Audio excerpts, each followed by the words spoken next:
Have you ever wondered how Netflix knows whether you love or hate a movie? Or how Amazon senses the tone of your review?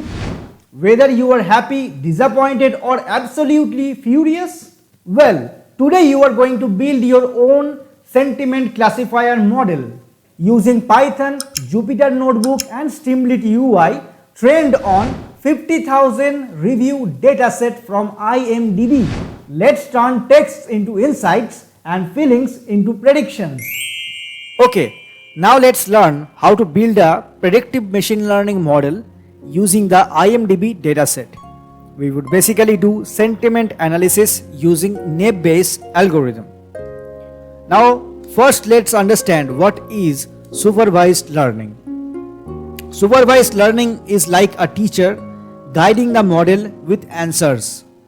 We give the model input data along with the correct output over time. It learns patterns and can predict outputs for unseen data. In our case, the reviews are the input and the sentiment are the output, either positive or negative. Now, is there any other examples for supervised learning? Yes, we can do spam detection, we can do fraud detection, loan approval, etc. All are supervised learning use cases.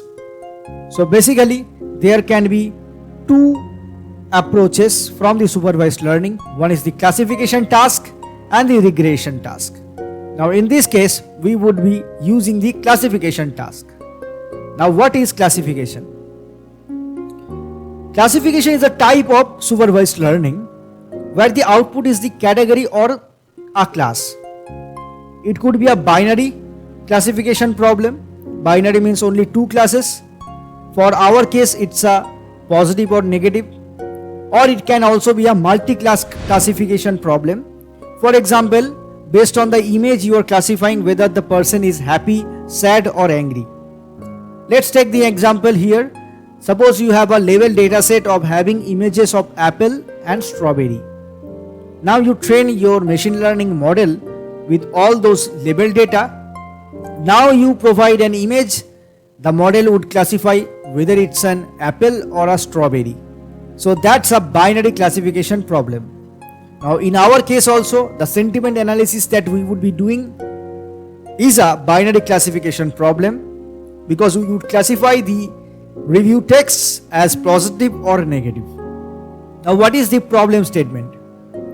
Our mission is clear. We are going to train a naive-bayes based sentiment analysis classifier using the IMDB dataset. It's a 50k review dataset. And you will also learn how to clean the data, build a model, test it, and use a beautiful UI using Streamlit framework in Python, where you can provide reviews for films, movies, and you can also predict the sentiment in a dashboard kind of interface. We would use Streamlit for that. And before using the naive-bayes model, we should understand the math behind it, right?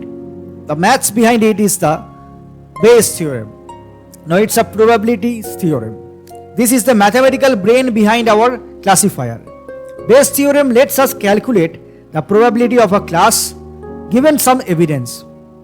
If an event B has taken place already, what is the probability that event A is taking place? So it's a conditional probability based scenario. Now let's take an example of a problem and understand the Bayes theorem. Suppose you have two coins. Coin A is a fair coin. Now the probability of getting a head in this coin is 0.5, means half probability. Because in a fair coin, you have two sides. One is the head and the tail. So you are tossing a coin and getting a heads is of half probability, 50% chance. Now you have another coin B that is biased. And let's say it's given that the probability of getting a head in coin B is 0.9. Now you pick a coin and toss it and get head. What is the probability that you pick the biased coin? So this is something that you have already a defined evidence and you are asked to find the probability of another event. So that is a Bayes theorem problem. Now how you would solve it? Now you have to toss the coin. Let's say we define the events. The event A is you have picked a biased coin. Event B is you are getting heads. What is the probability of A? You picked a biased coin. That is of half chance, right? 0.5. What is the probability that you got heads and picked a biased coin? That is already provided in the question. That is 0.9. Getting head in coin B.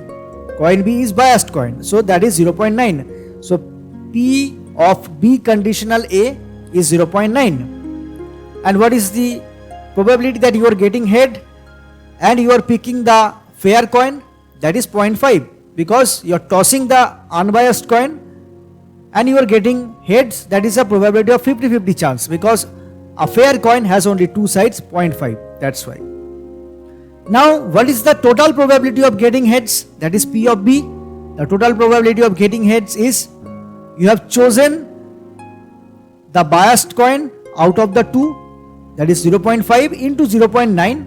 0.9 for choosing the biased coin and getting heads. So 0.5 into 0.9 plus, let's say you have chosen the second, the coin A, fair coin. That is also a chance of 50-50. You have two coins, you are choosing the fair one, half into, you are getting heads in the fair coin, that is 0.5. So 0.5 into 0.5. Now you get a total of about 0.7. The total probability of getting heads is 0.7. Now what is the chance that you have got head, provided you have got head and you have chosen the biased coin? So P of A slash B would be equal to P of B slash A into P of A by P of B. We have implemented the Bayes theorem formula that we have just seen in the previous slide. Now the probability would be 64.3%. So you have a chance of 64.3%. So this is how the maths runs behind the Bayes theorem, and based on this probability score we classify. So for our case we would be having an extension of the Bayes theorem that is called the naive Bayes theorem. The naive part means we assume all words in a review would be independent, which is not always true, but it makes the algorithm fast and surprisingly effective. It's ideal for high dimensional data.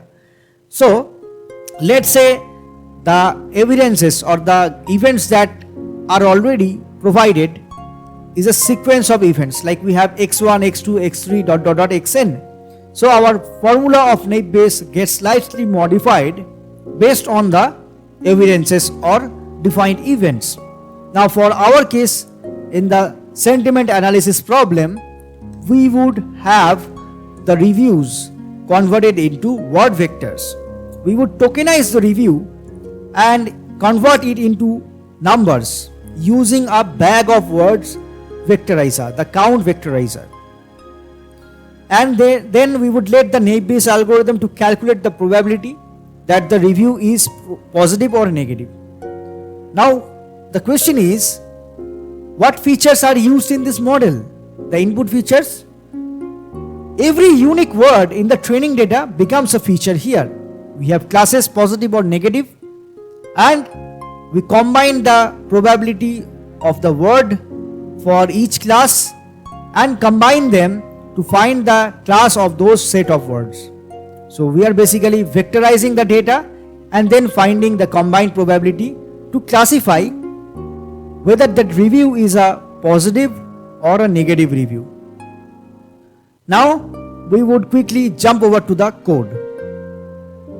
Now let's go through the Jupyter notebook here. So we have done an implementation of the naive Bayes algorithm with the IMDB 50K dataset. So we have already discussed about Bayes theorem that helps us to find the probability of an event C that is happening given that event X has already happened. So the Bayes theorem just gives us a way to find the conditional probability, and naive Bayes is an extension with the Bayes theorem where we have a set of independent features.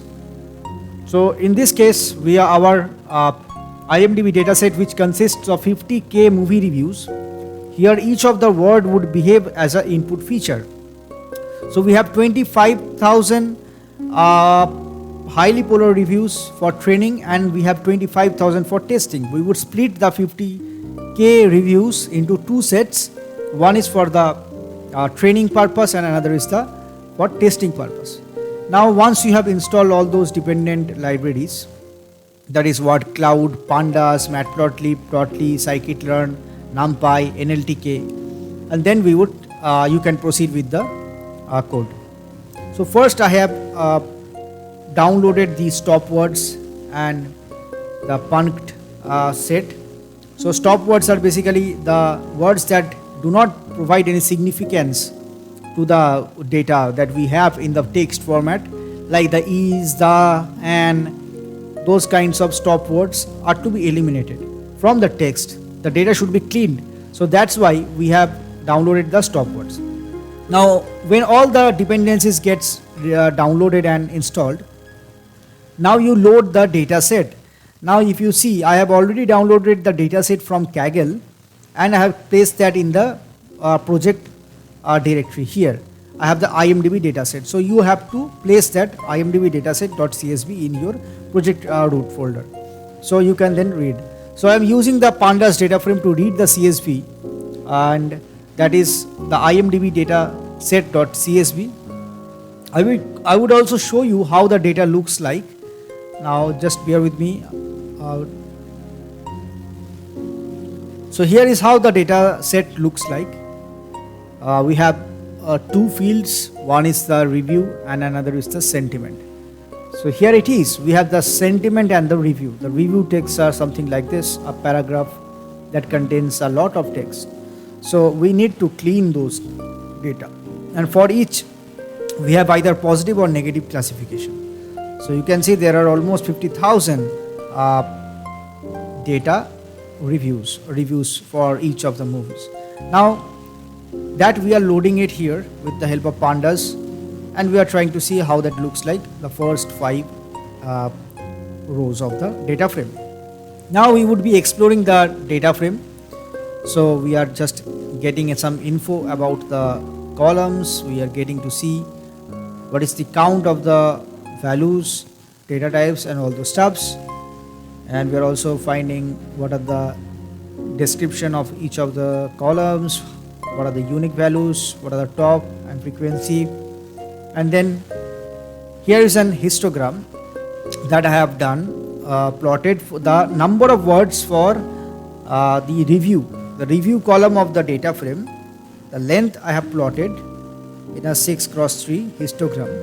So you can see maximum there are almost 35,000 word reviews in the data set.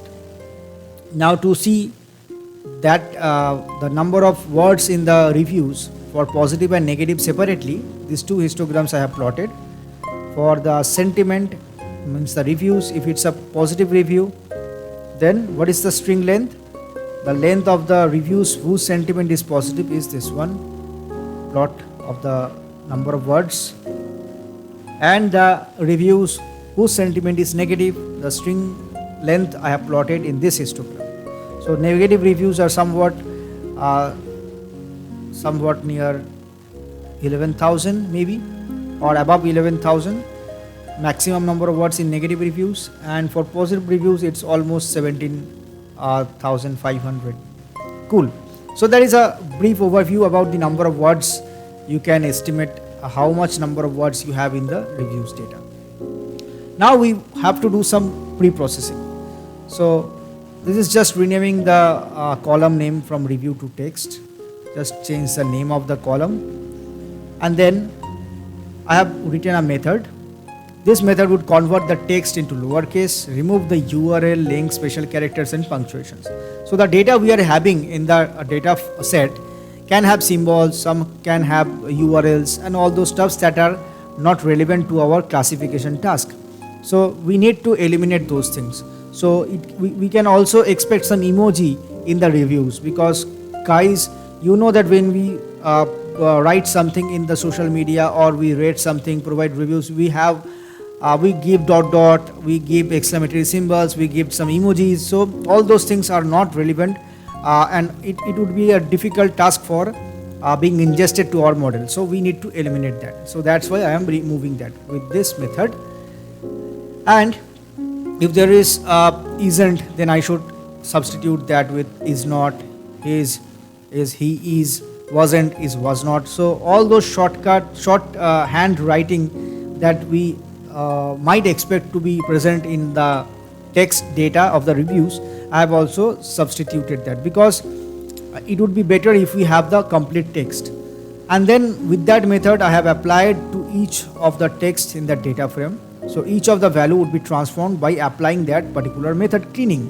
The cleaning takes an input of that text, then does those operations, formats the data, and then that automatically gets stored in the data frame. Now that data frame, I am extracting that out the text column. So cool, that is how the text looks like after getting cleaned by our cleaning generic customized method. And next, what I am doing, I am actually eliminating the stopwords. If you remember, I downloaded the stopwords here.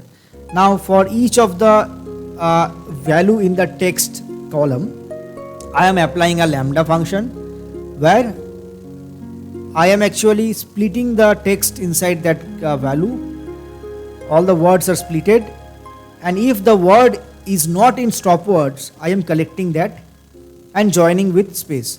So basically what I am doing, I am taking the text, removing all the stopwords, and then collecting the text back and storing it in the data frame with a column name no_sw, no stopword.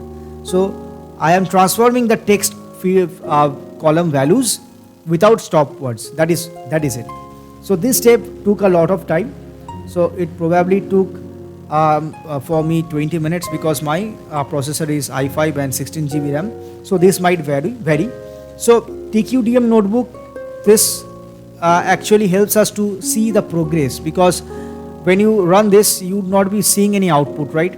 So in order to see how much progress is being taken place, you can use the tqdm.notebook TQDM to understand the progress. You would see that 0% is increasing up to 100%. So now the data has been extracted and processed already. So this is what we are getting after processing. That means we are eliminating these stopwords. Now once the stopwords are eliminated, we need to further pre-process by finding the most frequent words and eliminating that. Frequent words are means the words that are used very frequently. You can see the words like movie, film, time, story, great are present in almost all the reviews, and it is very frequent. So very frequent words do not contribute in distinguishing the classes. It's a positive or negative. We cannot distinguish if we don't eliminate the most frequent words, because frequent words are both common in the positive class and also in the negative class, right? So we need to eliminate those common things in order to have only those features that provides a difference in those two class sets. So in order to do that, what I am doing, I am using the counter object from collections, and from all the text in the no_sw values, I am splitting the text, getting each word and counting the words. And using that counter, I am getting a object where each word is having its count. And then I am finding the most common words, the top 10 common words, most common words. And then I am printing that. Here I am just finding out which are the most common words, top 10 common words, frequent words, and printing that, just that. Now here is something that I used to plot, so the plot is not coming here, but if I run that again, so probably the plot would come up. It's a kind of a bar chart that I got to see. Next, we actually now need to remove the frequent words. What we need to do, we would remove the frequent words. We are getting a text, we would now similarly, if the word is present in the frequent words, we would not it is not in the frequent words, then only we would collect that list comprehension that I have used, and then I would join those words. So the text I am getting as input, I am splitting that into words, and if that word is not in the most frequent words, then I am collecting and returning as a sentence or a phrase, and then we are storing that back into the data frame under the name, new column under the name WO underscore stop frequency. Word without stop frequency means the words which are highly frequent, I am eliminating that and storing in a new column in the data frame under the name WO underscore stop frequency. So this data is without the most frequent words. You can see this is the original word and this is the new word. The new text that is free from the most frequent words. That's it. Now I am printing that. Next we would lemmatize the data. Lemmatization is actually transforming the word into its base form. For example, I have the word, let's say I am roaming around. The roaming would be lemmatized to roam. So lemmatization is converting the word into its base form or lemma by removing the affixes from the inflected words. It helps us to create a better features for machine learning and NLP models. Hence it is an important pre-processing task. So this process is very vital. Now for that I have downloaded the OMW 1.4 from the NLTK, used the WordNet lemmatizer and applied that to lemmatize each of the text. So for the values in the data frame column WO stop frequency, I am applying the function lemmatize from the WordNet lemmatizer to lemmatize each of the text. Now the text gets transformed into its lemmatized form. Okay, that helps us in better processing, better features. We get better features for our machine learning model. That's it. Now once the data is lemmatized, now the data is ready to be splitted into training and testing set. So before that, whatever extra columns that I have created, I am just dropping those columns from the data frame. I no longer need the text, the NoSW, WO underscore stop frequency columns. I only need the column that I last created. Okay, so nb.columns equals to review. Okay, nb.sentiment equals to 0 if it's negative and 1 otherwise for the data frame dot sentiment. So in the original data frame that we obtained from the CSV file, if the sentiment is negative, then we would store 0. If the sentiment is positive, we would store 1, and that is stored in a data frame that we get after dropping the columns text, NoSW and WO stop frequency. So what remains behind? Which data frame stays behind? From the DT data frame. So the DT data frame has this field WO stop frequency lemma. So this column is only remaining, and all the other columns, that is the text, the NoSW, the WO stop frequency, is dropped, and what we get, that is review. We have renamed that to review, and now we are creating another column named sentiment where we are storing 0 if we get the sentiment as negative and otherwise 1. So we are basically now having a new data frame NB, and that data frame has 2 columns, review that contains all the lemmatized data, the data we get after lemmatization, and we get another column sentiment that stores 1 if the classification is positive and stores 0 if the classification is negative. Okay, now this data needs to be splitted. Now each of the text is having a collection of words, right? Now what we need to do, we need to split each of those paragraphs. Now we just need only words, a list of words, which we would convert into a vector, because just as we saw in the presentation, the words needs to be converted into a vectorized format. we would use bag of words model, we would use count vectorizer. So before that we need to apply a splitting. Now the data is now splitted into the words. We are splitting each of the text. So this is the token, one token, another token. So each word is behaving as a token, because in the split we didn't give any delimiter. So by default delimiter is a space. Once the data is tokenized, and then we are using the count vectorizer from scikit-learn feature extraction, and then we are using a regex that is used to clean out the symbols that we don't need in the review data. And we are using the count vectorizer model where the n-gram range is 1. That means that each of the words is independent of the other words, and we are using our own tokenizer, the tokenizer that we created using the regex tokenizer, and then we are using that count vectorizer to transform the data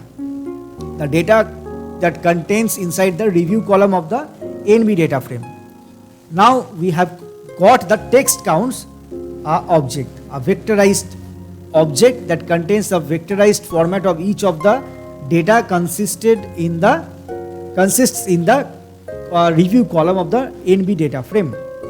Now that text count, that is the vectorized output of the count vectorizer fit transform, is our input feature. That contains the input features.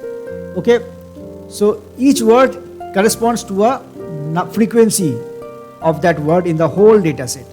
So that is the input feature text counts, and our Y is the sentiment column data, the data frame sentiment column data. Now we have to split the data into training and testing set. Okay, training and testing set, xtrain, xtest, ytrain and ytest. So we are now splitting the data into training and testing sets by using the train test split from scikit-learn. We are getting a testing size of 50% and the random state is 30. Now this is a generic method that I have created with accuracy matrix. I would be printing the accuracy score. If this label is nothing but the name of the algorithm, where suppose I am using NameBase, so I would send the NameBase here, just like this, ComplementNB. So ComplementNB is what we are going to use. This is the predicted Y values, this is the actual Y values, and then we are finding the score, accuracy score. The differences between those two is used to find the accuracy final score, and then we are also printing the confusion matrix.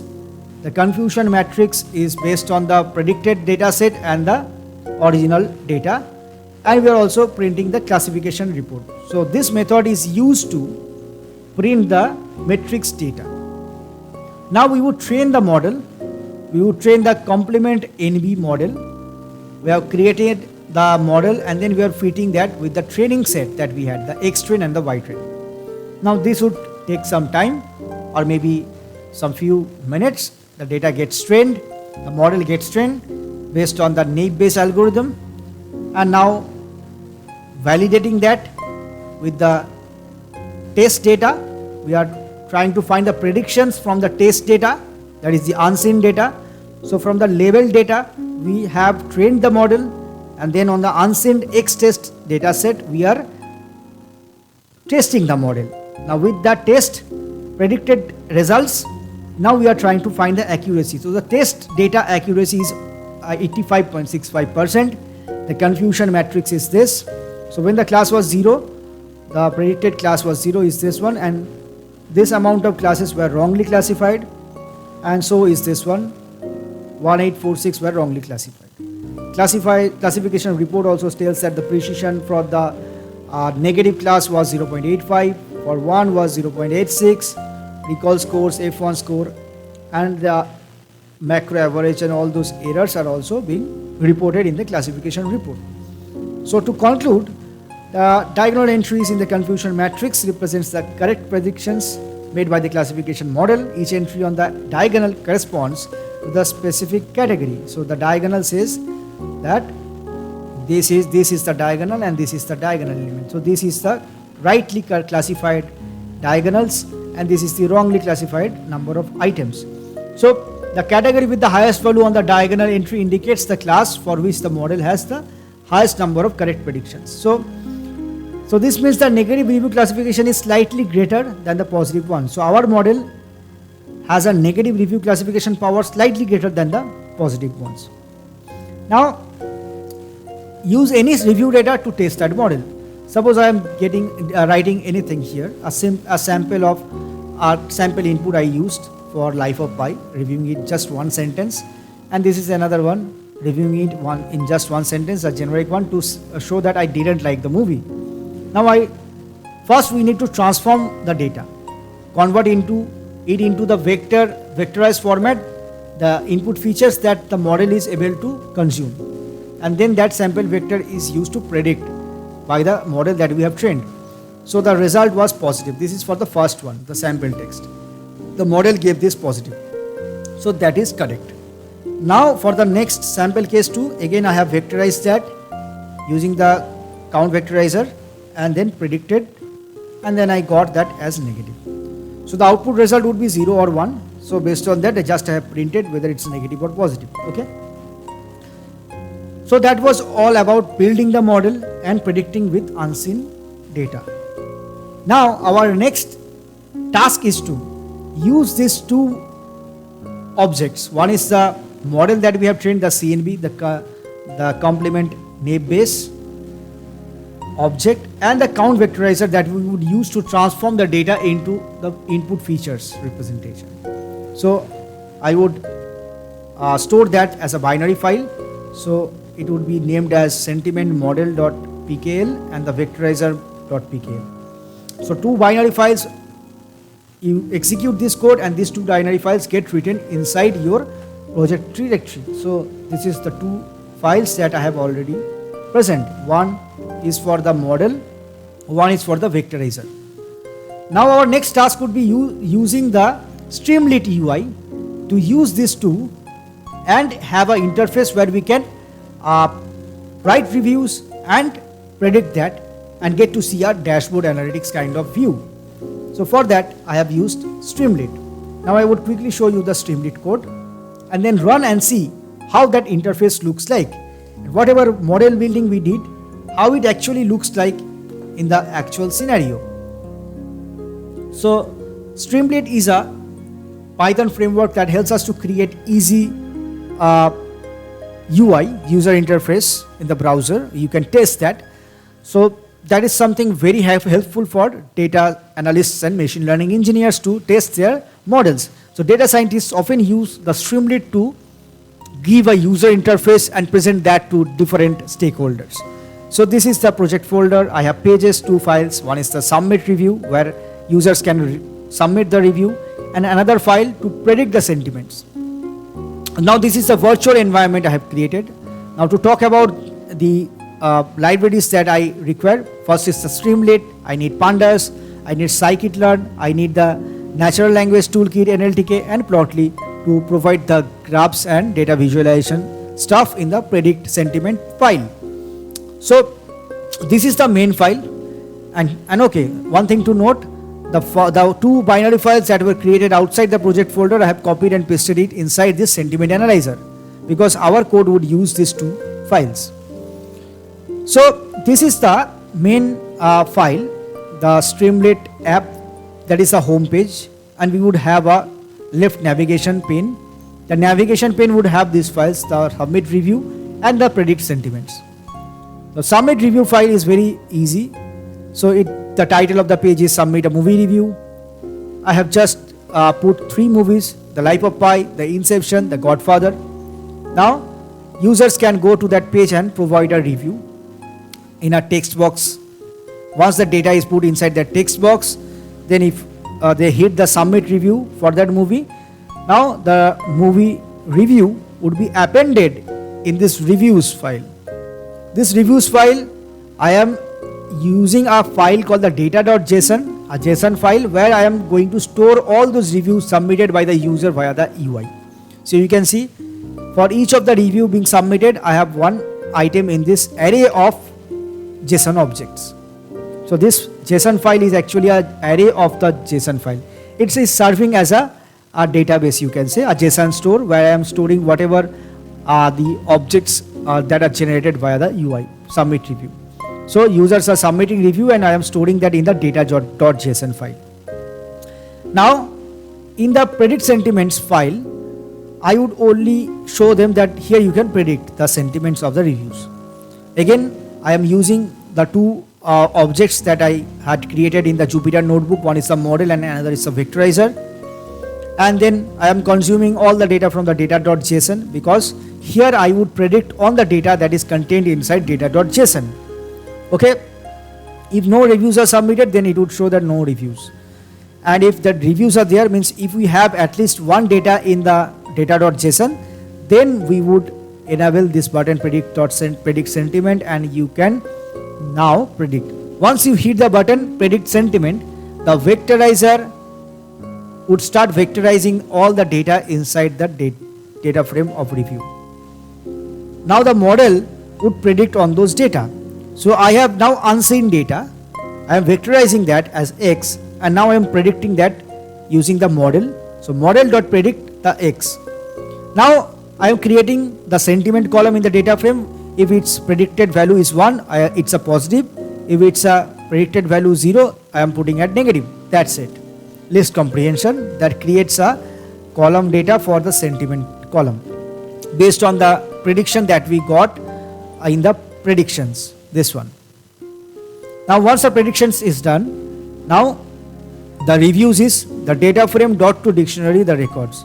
So we are converting it into a dictionary and then storing that inside the data.json, because data.json would by default have this sentiment as nothing, but upon clicking the predict button, the reviews are getting predicted and the sentiments are now classified. So I am storing that in the data.json. Predictions are updated, a success message would be popped up, and then we would get to see in a tabular manner, tabular format, whatever predictions we are having.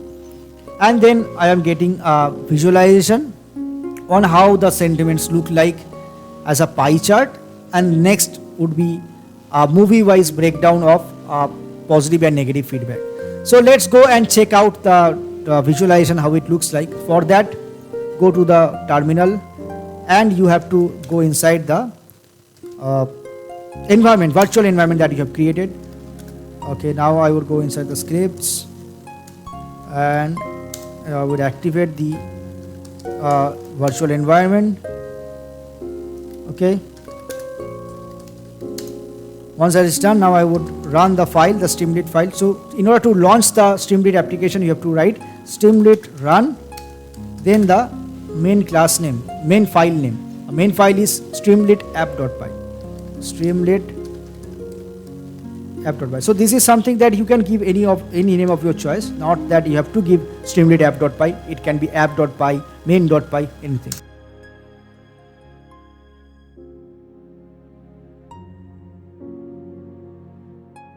So the Streamlit application has launched. Now you can see the UI, how it looks like. This is the home page. The data, whatever you have in this file, the Streamlit app.py, this text is only coming over that home page. So this is the title. The title is this one, Movie Review Sentiment Analysis App. And then you have a couple of marked down texts here. So that is coming over here. Cool. Now we have the site navigation bar where you have the two pages, the submit review and the predict sentiments. Now let's see the submit review. So here you are getting to see the name of the movie and you can write any reviews here. So let's say I am reviewing The Godfather and suppose I didn't like it. So the movie was not so interesting for me. Expected better direction, cinematography. Although I didn't watch the movie, so that's something just we are writing for only testing the data. Cool. Then we submit the data. So reviews are submitted. So the review got submitted. From where it's coming? It's coming from the submit review.py. Once the data is submitted, then the review is getting stripped, extra space is removed, and then we are appending that in the reviews list and also dumping that in the data.json file. Cool. So our data have got stored in the data.json. If you go to the data.json, now you would see that Godfather, this movie was not interesting for me. So it is getting stored dynamically. Whatever you are storing there, you will get to see reflected in this JSON file dynamically. So now if we go to the predict sentiments, now we would see a dashboard. Now you are getting to see that button, predict sentiment.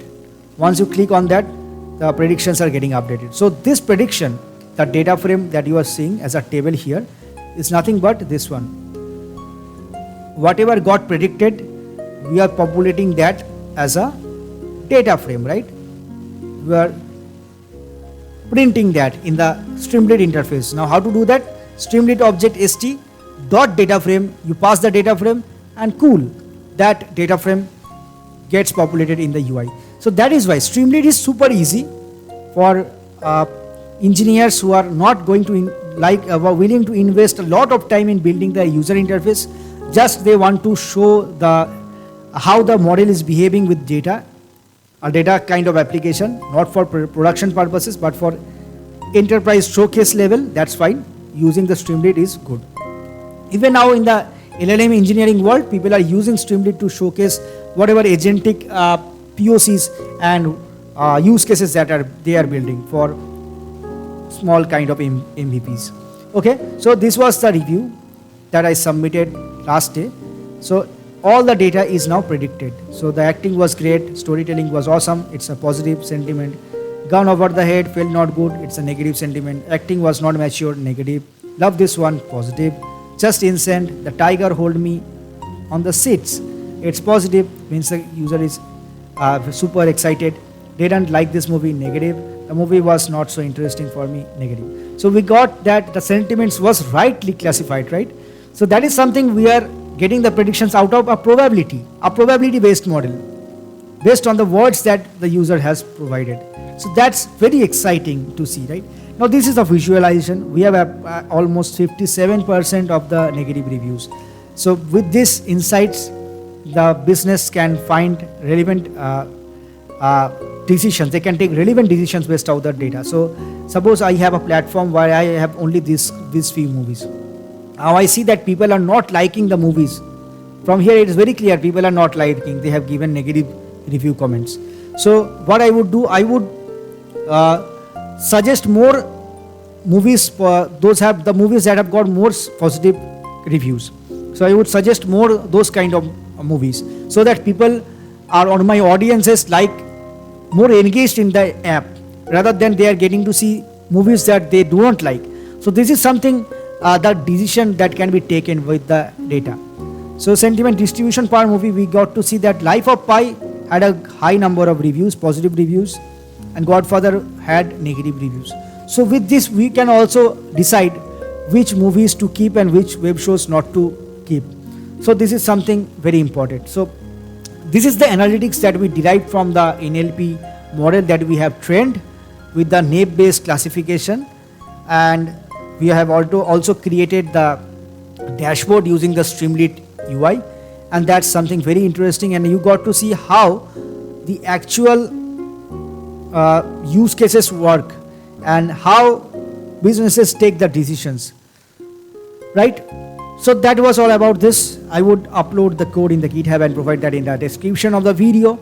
And if you guys have found this interesting, then please do subscribe, because it takes a lot of time to create a video like this for you. This kind of projects you can add it in your portfolio. Just learn the maths behind it. I have tried to portray the maths behind it because coding is very easy. You just write some lines of code and the model gets trained. Do some pre-processing steps. Yeah, the pre-processing were very much important here to get a good accuracy, prediction accuracy. So yes, that's very important, and also the maths behind it is very important so that you can optimize and debug the model at each step. Do not skip the maths behind each and every algorithm that you're going to use. So that's very important in machine learning. 90% is math, only 10% is coding here. And okay, so that was all about. So in summary, what we did, we learned the supervising learning algorithm, how they behave. We have understood the Bayes theorem, how naive-Bayes works, and how we have related the naive-Bayes algorithm with the IMDB dataset that we have. We have count vectorizer, bag of words model, where we find the frequency of the words and feed that as input features to the model. We train that model using splitted data with training and testing. Yeah, obviously we did some pre-processing and fine-tuning. And then with that trained model and the vectorizer, we have created an UI dashboard where we submitted live reviews and got the predictions, and in the form of a dashboard and visualizations we got to see good insights of the data that we have at hand, and that would be helpful to take decisions. Okay, so subscribe the video and share it with your college buddies, with your colleagues, with your friends, so that people get to understand how naive-Bayes classification works and how you can do sentiment analysis. That's it for today. We would meet in a new video, and let me know in the comments, do you want a tutorial on classifying the reviews with BERT model, a very famous model from Google? Let me know in that comment section. By that time, stay good, stay healthy, and happy coding.